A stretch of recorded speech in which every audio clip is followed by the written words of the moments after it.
Friends, আশা করি এখন have to have দিয়ে নিজেরাই সেন্টেন্স বানাতে পারছেন। তাহলে চলুন পরের ধাপে এগিয়ে যাই। অর্থাৎ আজকে আমরা শিখে নিই modals plus have to have কখন ব্যবহার করব। দেখুন, মোডালস এর পরে অর্থাৎ কোন কোন মোডালস এর পরে হ্যাভ টু হ্যাভ ব্যবহার করা হয়। Should have to have, would have to have, may have to have, might have to have এবং must have to have।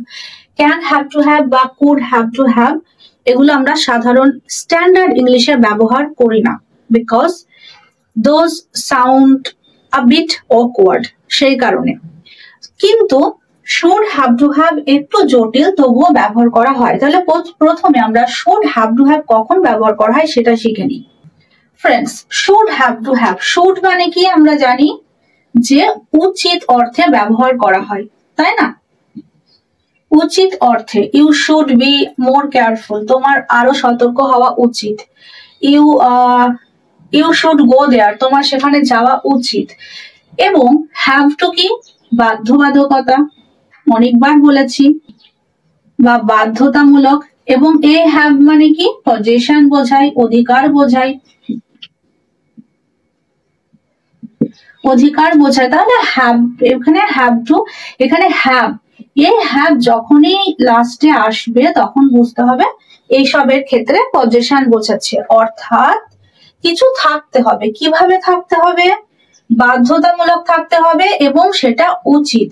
অর্থাৎ বাধ্যতামূলক ভাবে কারো কাছে কিছু থাকা উচিত। ওকে, বাধ্যতামূলক ভাবে, বাধ্যতামূলক ভাবে কারো কাছে কিছু থাকা উচিত। ধরুন এরকম উদাহরণ, আমি বাংলাটা বলছি না, বাংলাটা আমি স্ক্রিনে লিখে দেবো, আমি শুধু এখানে ইংলিশের উদাহরণটা দিচ্ছি। ওকে, ধরুন বললাম যে ভর্তি হওয়ার আগে স্টুডেন্টদের কাছে বেসিক কম্পিউটার স্কিল থাকা উচিত, বাধ্যতামূলক ভাবে থাকা উচিত। উচিত অর্থে, এটা উচিত অর্থে, কিন্তু সেটা বাধ্যতামূলক থাকতে হবে। তাহলে কি হবে? স্টুডেন্টস কি থাকা উচিত, স্টুডেন্টদের কাছে থাকা উচিত। স্টুডেন্টস তাহলে should have to have, students should have to have কি থাকা উচিত না বেসিক কম্পিউটার স্কিল থাকা উচিত। বেসিক কম্পিউটার স্কিলস কখন থাকা উচিত? না ভর্তি হওয়ার আগে, before enrolling. Before enrolling, students should have to have, students should have to have কি থাকা উচিত?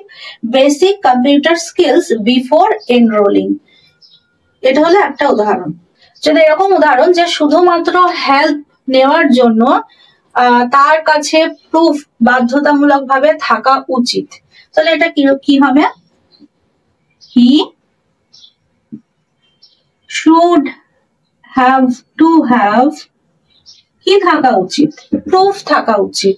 প্রুফ কিসের জন্য প্রুফ থাকা উচিত? শুধুমাত্র সাহায্য পাওয়ার জন্য। তাহলে শুধুমাত্র ক্ষেত্রে just to get help, get help মানে সাহায্য পাওয়া। He should have to have proof just to get help। তাহলে should have to have কখন ব্যবহার করে আমরা শিখে নিলাম। চলুন এবার would have to have কখন ব্যবহার করা হয় যেটা শিখে নিই। Friends, would have to have কখন ব্যবহার করব না have to have আমরা জানি প্রেজেন্ট বা ফিউচারের ক্ষেত্রে কিছু একটা থাকতে হবে বাধ্যতামূলক ভাবে, সেক্ষেত্রে আমরা হ্যাভ টু হ্যাভ ব্যবহার করি। কিন্তু যখন আমরা হাইপোথেটিক্যাল সিচুয়েশন বোঝাবো, হাইপোথেটিক্যাল সিচুয়েশন বা কন্ডিশন থাকবে, কন্ডিশনাল কিছু বোঝাবে, আমি কিন্তু হাইপোথেটিক্যাল সিচুয়েশন বা কন্ডিশনাল সেন্টেন্স যতগুলো আছে সবগুলো নিয়ে কিন্তু আলোচনা করেছি। ওকে, দেখুন তাহলে যখন অতীতকালে যে এরকম যদি হতো তাহলে এরকম বাধ্যতামূলক ভাবে কিছু থাকতে হতো অতীতে, যেটা ঘটেনি। একটা কন্ডিশন বোঝাচ্ছে, একটা হাইপোথেটিক্যাল সিচুয়েশন, একটা কল্পনা আমরা করছি, সেক্ষেত্রে হ্যাভ টু হ্যাভ এর বদলে আমরা উড হ্যাভ টু হ্যাভ বসাবো। কি বসাবো না উড হ্যাভ টু হ্যাভ। ওকে, এটা হ্যাভ টু হ্যাভ এর অতীত কন্ডিশনাল যদি বোঝায়, অর্থাৎ যদি এরকম হতো তাহলে এরকম থাকতে অবশ্যই হতো, সেক্ষেত্রে উড হ্যাভ টু হ্যাভ। যেমন যদি বলি যে যেরকম এরকম একটা sentence, he has to have permission to access that file. He has to have permission to access that file. এটা কি? অর্থাৎ এই ফাইলটা খুলতে হলে তার কাছে পারমিশন থাকতে হবে বাধ্যতামূলক ভাবে। কিন্তু এটা যদি অতীতে এরকম হতো যে যদি সে ফাইলটা খুলতো অতীতে, তাহলে তার কাছে পারমিশন থাকতে হতো ফাইলটা খোলার। সেক্ষেত্রে কি হবে? হ্যাজ টু হ্যাভ এর পরিবর্তে আমরা কি লিখবো? Would have to have. He would have to have. Okay, তারপরে যা আছে তাই।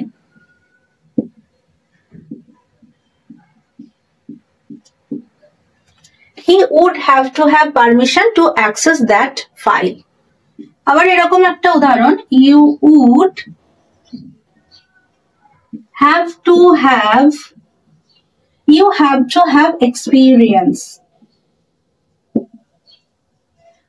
অর্থাৎ তোমাকে এক্সপিরিয়েন্স, তোমার কাছে বাধ্যতামূলক ভাবে এক্সপিরিয়েন্স থাকতে হতো এক্সপিরিয়েন্স, অর্থাৎ এই জবটা অ্যাপ্লাই করার জন্য তোমার কাছে এক্সপিরিয়েন্স অবশ্যই থাকতে হতো। অর্থাৎ কি বলা হয়েছে যে যদি তুমি এই জবটার জন্য অ্যাপ্লাই করতে তাহলে অবশ্যই তোমার কাছে এক্সপিরিয়েন্স থাকতে হতো, কিন্তু যেহেতু তুমি জবটার জন্য অ্যাপ্লাই করোনি সেই কারণে এটা বাধ্যতামূলক নয়। তাহলে যদি তুমি apply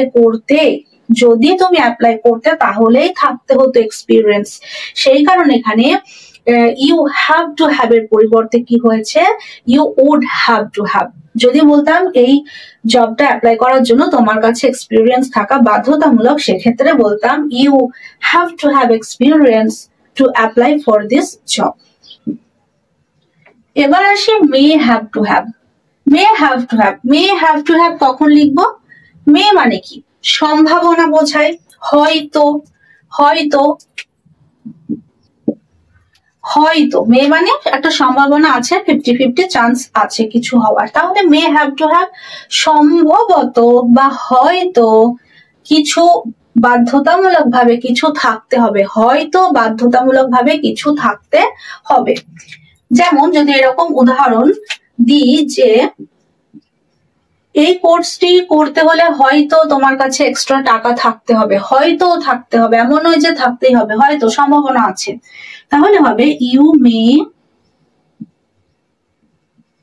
have to have. You may have to have extra money to do this course. Okay, you may have to have extra money to do this course. অর্থাৎ এই কোর্সটি করার জন্য হয়তো তোমার কাছে এক্সট্রা টাকা থাকতে হবে। এবার দেখুন মে গেল, এটাকে যদি আমি মাইট করে দিই তাহলে লেস সম্ভাবনা, অর্থাৎ 50-50 থেকে চান্সটা কোথায় চলে আসছে? 30 বা 35 এরকম চলে আসে। তাহলে এখানে যখন সম্ভাবনা কম থাকবে তখন আমরা মের পরিবর্তে মাইট লিখে দেবো। এটাই পার্থক্য, মে এবং মাইটের মধ্যে এটাই পার্থক্য। তাহলে যখন কম সম্ভাবনা থাকবে তখন আমরা মের পরিবর্তে মাইট লিখে দেবো। এরকম he may have to have a trade licence. আর ট্রেড লাইসেন্স, লাইসেন্স বানানটা এখানে আমরা LICENS লিখতে পারি, আবার শেষে CEO লিখতে পারি। এটা আমেরিকান ইংলিশে ব্যবহার করা হয় এবং দুটোই বোথ অ্যাজ এ নাউন এবং অ্যাজ এ ভার্ব এই স্পেলিংটা ব্যবহার করা হয়। এবং ব্রিটিশ ইংলিশে LICENCE এটা নাউন এবং LICENSC এটা ভার্ব হিসেবে ব্যবহার করা হয়। ওকে, এটা বলে দিলাম। তাহলে he may have to have a trade license to start any business. অর্থাৎ যে কোনো ব্যবসা শুরু করতে গেলে তার কাছে হয়তো ট্রেড লাইসেন্স থাকতে হবে, বা বিফোর স্টার্টিং এনি বিজনেস, অর্থাৎ শুরু করার কোনো বিজনেস শুরু করার আগে। ওকে, he may have to have a trade license to start any business বা before starting any business, বা এখানে যদি কম সম্ভাবনা থাকে তাহলে he might have to have লিখবো। কি লিখবো? he might have to have। must have to have, must have to হ্যাভও অতটা স্ট্যান্ডার্ড ইংলিশে ব্যবহার করা হয় না। কেন বলছি ব্যবহার করা হয় না?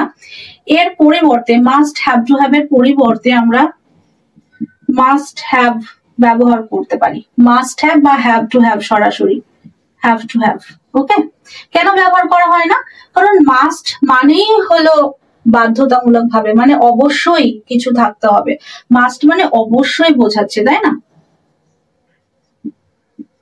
তাহলে মাস্ট মানে অবশ্যই বাধ্যবাধকতা আছে, বাধ্যতামূলক। আবার হ্যাভ টু মানেও বাধ্যতামূলক।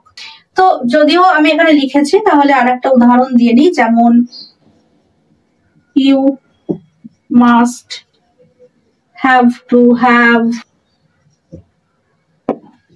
You must have to have experience to get this job. Okay, তাহলে মাস্ট হ্যাভ টু হ্যাভ এর পরিবর্তে আমরা কি লিখবো? মাস্ট হ্যাভ বা have to have. You have to have experience, you must have experience.